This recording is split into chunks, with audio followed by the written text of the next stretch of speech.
Hey guys, what's going on? So it is March 8th, Wednesday, New Comic Book Day, and I have my haul here of 11 titles. So one of them's actually a back issue from last week. Kicking it off, we have Nova number 4. This has been a pretty good ride so far. We have Rick Rider who's come back. They're starting to explain, how why he's here. I guess he was in that other parallel universe, and I'm sorry I didn't follow that storyline, whichever universe that is. But you see when he comes back, he has issues. So Gamora, I guess, was his fling, I guess, from his previous life, and so I guess they're getting back together, but. You'll see that he has some effects to where he sees zombies from time to time, so he has like some mental issues or some things ongoing from the universe that he just came from. So, don't really know if he's truly dead. Maybe this is, the universe that he came from, energy that became what he is now. I don't know. It's been a pretty good ride, and I'm really interested in seeing what his backstory is and what's going on with him now as compared to the younger Nova, to tell you the truth. Okay. Next up, we have New Superman. Highly suggest for y'all to go out and pick this one up. This has been a great storyline so far. And again, I really feel it's not just all about Kenan. It's really more about the Chinese Trinity that they have going on, that they completely introduced in this new title here.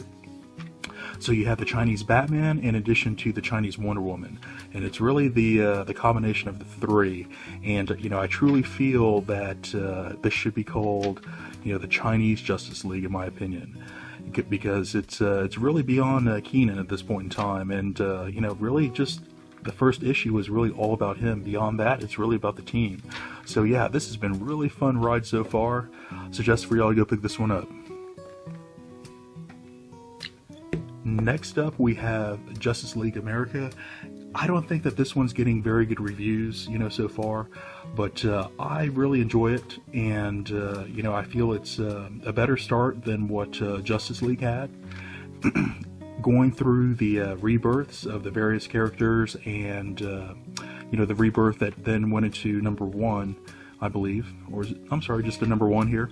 So that storyline, I thought had everything. It set up the team. It really got a little bit of the team dynamics going. I felt that Batman really carried it. Carried that fight, that first fight that they had.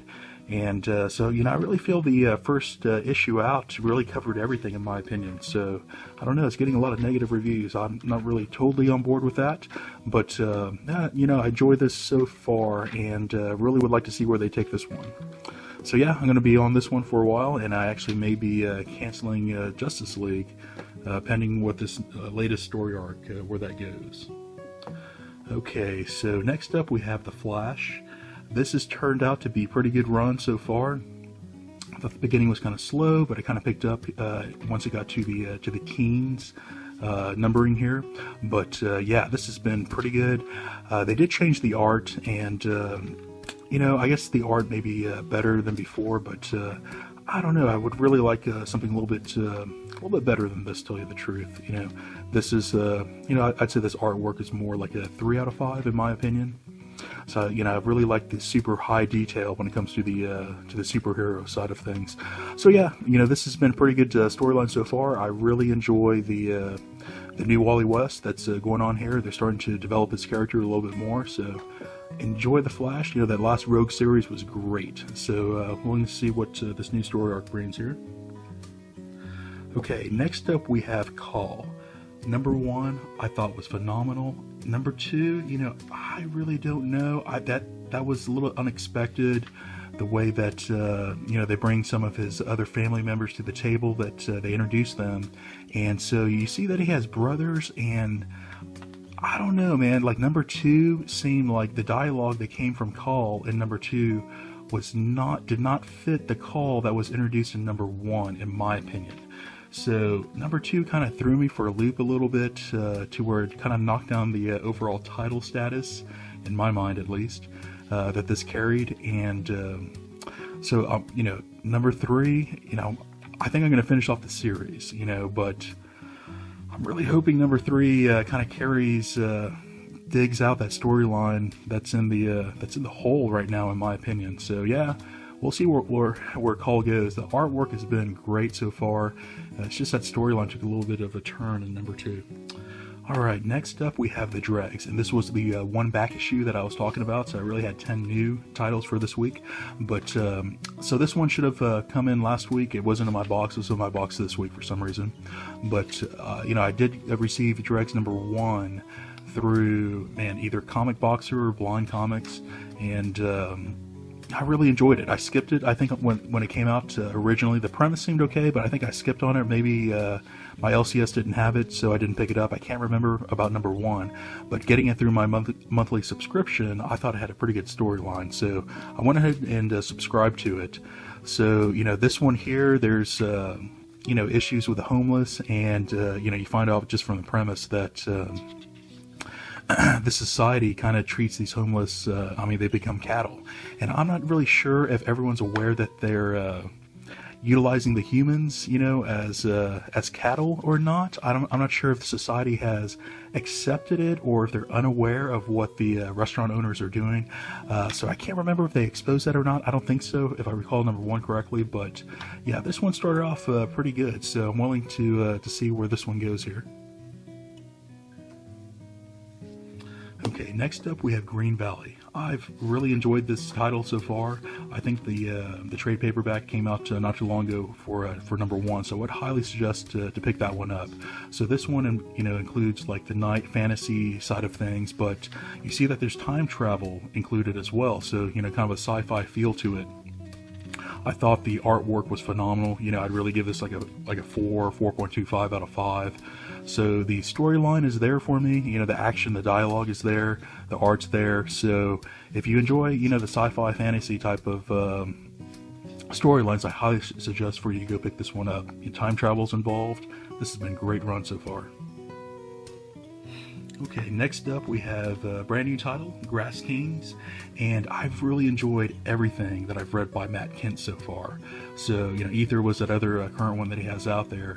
This one, you know, the artwork kind of caught me. That was in a preview magazine not too long ago. The overall premise was there for me. You know, this is kind of like a society that I believe they live alongside modern world society. I think this is current time. I think this is a little backstory here, but so this is current time, so I think it's a civilization that kind of lives off the grid, which, you know, there's tons of that all over the place now at this point in time. So I think in this one there is a young female, maybe a mom possibly, who came from the you know, from the modern, you know, civilization, you know, right beyond the outskirts of this town, and she goes missing. So this is kind of like a I'm not gonna say murder mystery, but kind of like a thriller, I guess, is my expectation of this. Just kind of piecing together what goes on, and you see how the society lives. I guess, you know, possible power struggle. So yeah, this seemed interesting to me. I'll see if number 1 catches my attention or not, see if I'm going to continue on to number 2, but again, everything by Matt Kindt I've enjoyed. Okay, next up we have Redline. I did not pre-order this one. You know, I had to thumb through this one to make my decision to pick this one up. So the artwork was pretty decent in this one. You know, it's you know, I'd give it like a 3, maybe a 2.75 out of 5. So this one is in the future. Mars has been colonized at this point in time, and this is, you know, it starts off with either a militia or army group, and there's a murder, and so it kind of starts off with a murder mystery. And, you know, the premise didn't really tell you if there's aliens involved or, you know, other civilizations, but you definitely see a hand that's a little bit different, so I assume it's alien. But yeah, we'll see if number 1 catches my attention or not. I definitely did not subscribe to this one yet, but we'll see if the number 1 is good enough for me to go on with number 2. Okay, next up we have Justice League and Mighty Morphin Power Rangers. You know, if you're a fan of both, I would say pick this one up. Storyline was actually a little bit better than what I thought it would be. You know, I was going to pick up number 1, kind of stop there and go towards a trade on this one, but I thought there were some pretty funny parts in there, and I don't know, dialogue and characters are getting along here. I think it really really works here in my opinion. I thought it was going to be really strange to see these two teams together, but yeah, it's worked out so far. So we'll see where this one takes us. I think number 3 of 6, I believe. So yeah, pretty fun so far. So this is the last one that I have for this week, and this is IVX, and this is issue number 6, which will wrap it up. I think this was like a cover D or something, but not a special scented variant by any means. But the story, both the storyline and the artwork in this one has been pretty good in my opinion. I think this one also gets some pretty good mixed reviews. Some people enjoy it, some people don't. I thought the artwork was great. I thought the dialogue was there. I thought the storyline was pretty cohesive overall. Starting off with Death of X. But yeah, so I've really enjoyed this ride so far, and this has kind of got me exposed a little bit more to the X-Men, which I used to love. I grew up with them, but kind of fell away from it when they started doing like Age of Apocalypse. I guess late 1990s. I kind of got away from X-Men overall. So I'm looking to this one really sparked my my interest in the X-Men, the mutant side, just one more time. So I'm going to be continuing on with the that new X-Men Gold and Blue, and try to get into the X-Men world from those two titles on. So yeah, looking forward to seeing how they finish up this storyline here in number 6. So that's it for this week. Again, should you like what you see here, please like and subscribe, and we'll talk to you later.